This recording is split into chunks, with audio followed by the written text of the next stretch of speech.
All right, let's get an update from what's happening from the people that we have covering this story. Joining us now, NBC News correspondent Erin McLaughlin, former Manhattan Assistant District Attorney and New York Law School professor Rebecca Roiphe, and retired NYPD officer and policy director with R Street's Criminal Justice and Civil Liberties team, Jillian Snyder. All right, Erin, I'll begin with you. Bring us up to speed about as to what's going on in that courtroom right now.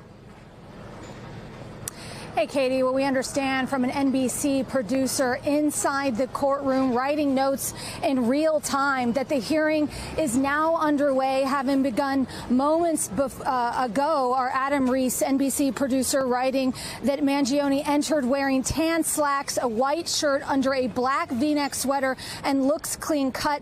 He is seated between both of his attorneys. He is now facing 4 additional federal counts, 2 counts of stalking, murder through use of a firearm, as well as a firearms offense. Those federal charges, in addition to 11 state charges, including murder in the first degree. In a statement last night, we heard from his attorney hitting back at those additional federal charges, in particular saying the federal government's reported decision to pile on top of an already overcharged first-degree murder and state terror case is highly unusual and raises serious constitutional and statutory double jeopardy concerns.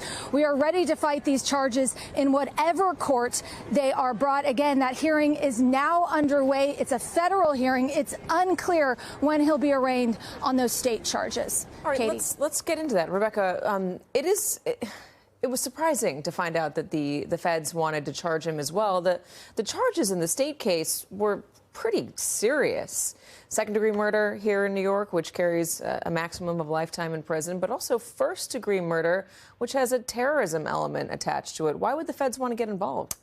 So I think the feds are probably thinking about the seriousness of the offense and also about the federal national interests here that are involved. But when you think about what's really at stake, what's at stake is a sentence. Because here in New York, we don't have the death penalty. And I wonder seriously about what their consideration might be, which is if we charge this in the way that we're doing, we might be able to make it so that he's facing the death sentence. How? Explain that to me. Because in New York, the death penalty has been eliminated from the matter of... Why, if it's a federal charge still in New York, why are you able to get to the death penalty? Because the federal government has the death penalty while the state government does not. So, and this claim that this is a double jeopardy situation is not actually accurate, because what double jeopardy prevents is the same sovereign from charging the conduct twice. And when you have New York and you have the federal government, those are 2 separate sovereigns. So it really doesn't implicate the double jeopardy provision in the Constitution, and the federal government has discretion about whether to charge somebody who has also been charged in a state. And here I think the real consideration is, look, this is something that the federal government cares about. It's an important matter. And also, it's possible that we could impose a sentence that the state cannot. In these state charges, the murder one with the terrorism element there, part of it is you get that if the police and the investigators allege that you were intending to intimidate a civilian population. Do you see that that might hold? Do you believe that holds for what Luigi Mangione did? So it's seldom that New York State will charge murder in the first degree. We typically see that reserved for murder of a first responder, a police officer, a judge, a witness to a crime that may be testifying. So it's quite rare that we see it being used in the furtherance of terrorism. I do think that the actions taken by the suspect did equate to terroristic actions in that they instilled fear across the country. But I do think the murder one charge is a bit of a stretch. How did they instill fear across the country? I mean, it was a targeted killing. There was another person who was standing right there in the video, the surveillance video. That person ran off. That person was not targeted at all. He got one guy and he left. Well, how do you convince a jury that the entire population was scared?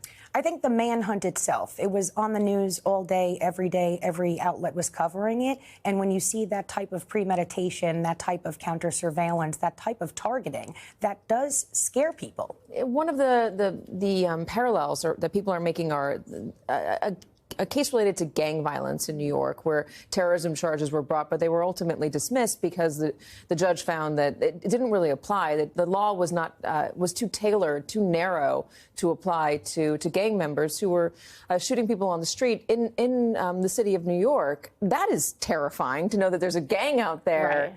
That's, got guns and is willy-nilly shooting people. That I understand to be very scary, but that didn't hold.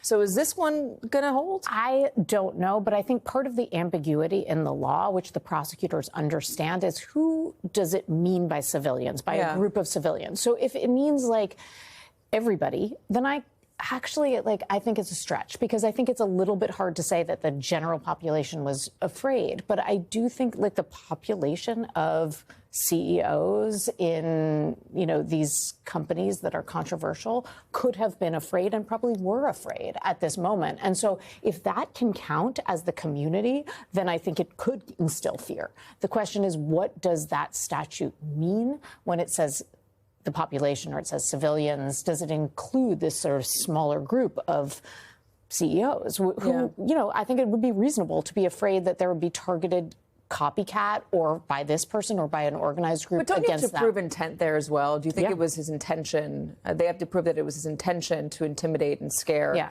that population, not that the results of it were what ended up scaring people. And that's why his writings are key. And part of what you were quoting from the federal indictment and the state indictment is a little bit less, sort of forthcoming in what exactly it's going to prove. But like that is a key into what he was thinking and what he wanted. And if what he wanted was to instill fear, to change, to make the government change its policies, or to make this particular group of people afraid, intimidated, then those writings become so central to that prosecution. The judge in this case, the federal judge, has read Mr. Mangione his rights. He's read him all of the counts that he's accused of, and he has asked him, do you understand these charges?